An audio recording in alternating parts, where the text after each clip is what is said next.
नमस्कार मित्रांनो, हा काल मी टाकलेला क्वेश्चन आहे. म्हणजे EIMP-MCQमध्ये इकडे फॉरवर्ड केला मी हा क्वेश्चन. तर क्वेश्चनमध्ये बघा 356 लोकांनी पाहिला क्वेश्चन, 79 लोकांनी ॲन्सर दिला. तर याचं जर पर्सेंटेज काढले आपण,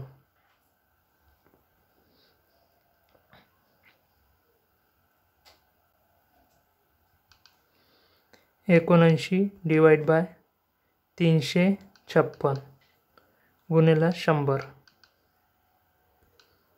म्हणजे 22% लोकांनी तो अटेम्प्ट केला. ठीक आहे. आणि त्यामधले करेक्ट बघा किती आला. फक्त त्यापैकी पण 33% लोकांचा तो करेक्ट आला. ॲन्सर इंटू 33 गुणिले 100 डिवाइड बाय 100. तर बघा, फक्त 7% जे टोटल जेवढे पण लोकांनी पाहिलं ते क्वेश्चन, त्याच्यापैकी फक्त 7% लोकांचा तो करेक्ट आला.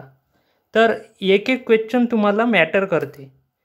तर 7% जर स्टुडंट इथे करेक्ट होत असेल, तर मग तुमच्या एक्झाममध्ये जर हा क्वेश्चन आला आणि तुम्ही जर ह्या 7%मध्ये असले, तर तुम्हाला 2.2 मार्क्स भेटणार. आणि बाकी लोक जर अटेम्प्ट पण करणार तर तो चुकीचा करणार, जसं की यामध्ये केलेलं आहे काही लोकांनी. तर तुम्हाला एक क्वेश्चन इम्पॉर्टंट आहे. असे जर 5 क्वेश्चन जर तिथे आले आणि ते 7%मध्ये आले, तर तुमचं सिलेक्शन होऊन जाते ना, कारण की तुम्हाला 11 मार्क्स भेटन. आणि इथं आता एकच क्वेश्चन आहे, त्याचे 33%. असे 5 क्वेश्चन जर आले, तर तिच्यातही ह्या 33%पेक्षाही कमी होऊन जाणार. म्हणजे जो 7% आहे आता रेशो किंवा सिलेक्शन करेक्ट होण्याचे पर्सेंटेज, ते पुन्हा कमी होऊन जातात.